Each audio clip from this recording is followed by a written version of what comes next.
Hey, it's Candace with a K here, where I normally talk books, beauty, and kicks. Today I'm giving my review of Taylor Jenkins Reid's Malibu Rising. If you're interested, please keep watching. All right, anybody that follows Taylor Jenkins Reid knows that she knows how to write a book, okay? So my first time ever reading anything by her was The Seven Husbands of Evelyn Hugo, which was one of my favorite books that I read last year. It was so good that I really have become a fan of her work without even really reading anything else. I know that Daisy Jones and the Six is a popular one by her that was adapted into a film. Word on the street is that Seven Husbands is going to be adapted. So when this one dropped, I was like, you know what? I'm reading it. I don't care, okay? She is very good for doing a period piece, and so that is the same thing that happens here. So Malibu Rising, just quick synopsis, is pretty much about the love story of two people that got together. Not even the love story, backtrack. It's really a story about how a family had to do whatever they needed to do to survive. And despite their father's lack of involvement. Okay, so the spoilers are coming now. So if you don't want the spoilers, tune out. If you want the spoilers, keep watching. Okay, so this story is about Mick, Reva, and June, as well as their children. So she switches between past and present, but present is still historical, so it's still like the 80s, but the past is the 50s. So June meets Mick, they fall in love, they get married, they have a child. They think they're gonna live this fairy tale. She was holding him down while he was pursuing his music. He makes it big, goes out on the road, does what every band on the road does, cheat, starts a whole new family. So at this point, Mick and June have Nina, they have Jay. One day, June is at the house with her two children, and a woman just drops the baby off and says, "This is Mick's baby, I can't take care of him," and rides off into the sunset. So now June has Nick, Jay, and Hud. So June is upset. She's like, I'm not messing with him no more. Mick goes and does what a man does. He continues to get married in all these one-off marriages. He then comes back to June, where they then have a fourth child because June takes on that abandoned baby, and they have a fourth child, which is Kit. And he does it again, where he heads on road, and pretty much June is living a constant life of being heartbroken, depressed, because the love of her life is doing her dirty.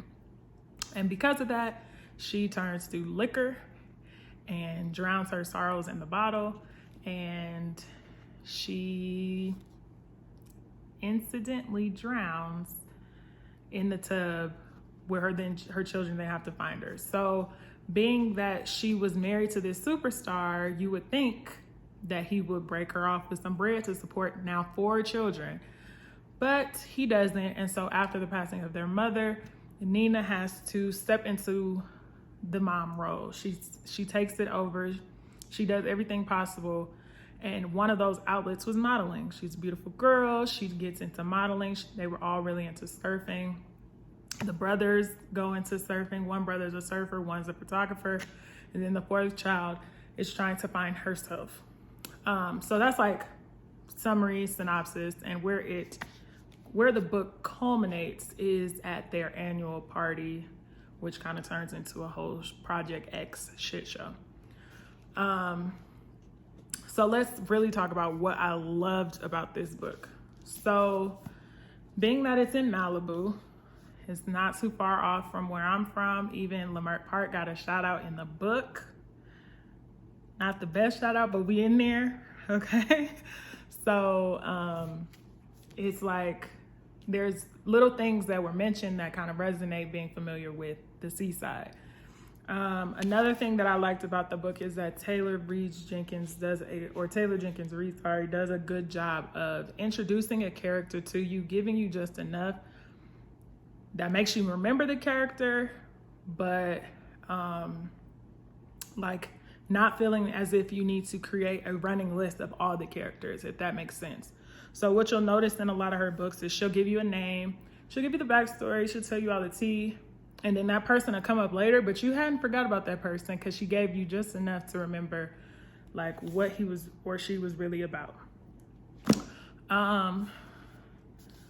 The book, I think, does a good job. Like, she just does a really good job of painting the picture of this family dynamic, saying that they had to struggle just to make it through, despite living in Malibu, which is often the perception that if you living up here, you come from money, you have money, and that wasn't really the case. Like, they had the status, so to speak, because they were descendants of this superstar or offsprings of this superstar, but they were still struggling. And so sometimes the location and what you're doing, location and where you are has nothing to do with your income. And I resonate with that because that was my upbringing.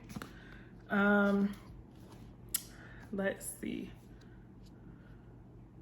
So in my personal opinion, this one was much slower than some of the ones in the past. So the whole first half of the book kind of gives you the backstory on how June and Mick ended up together, how they ended up having this family, kind of the backstory to this party, because that is the event in the book, is this party. So the first half is all about that. Then when you get into the second half of the book, it's all about the party, right? The party is a hot mess. Like, when you're reading it, you're like, I can't believe these people came into these people's house doing all this. But considering the 70s, the 80s, people are hyped up on cocaine, liquor, all this other stuff, hot mess. I'm trying to think. The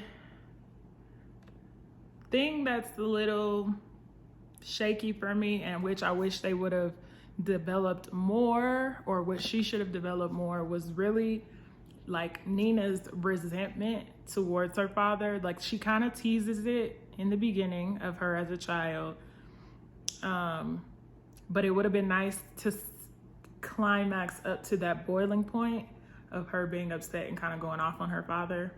That would have been tight. I think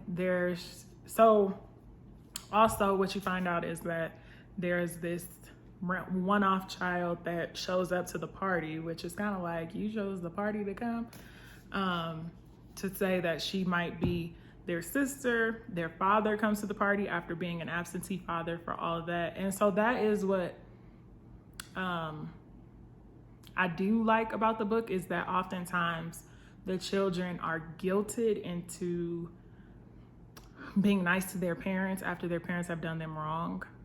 And as a child that has gone through that, it's not my duty. Like, as a parent, you can come forth, but if you choose to come forth 20 years later, what do you want me to say? You know, I've learned to live without you. And I think that's what she mentioned in this book, which I thought was superb, because yeah, once the time has passed, it's over. It's a wrap.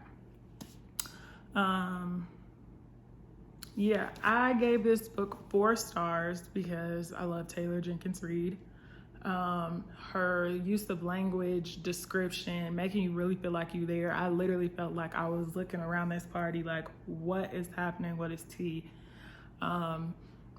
She's really good at that. This book is just shy of 400 pages. So I think in all, it took me about 5 days to read it. About 5 days. Actually might be, it was about 5 days. And yeah, I would recommend it. If you have not read anything else by her, my recommendation is to start with Seven Husbands of Evelyn Hugo, because that is a novel, okay? And then you can come over here. I plan on reading Daisy Jones and the Six. It's on my CPR list, because that's what catapulted her, but I just haven't gotten around to it. But yeah, shout out to Taylor Jenkins Reid, and be sure to hit that subscribe button so you can stay in the know on what I'm doing. Peace.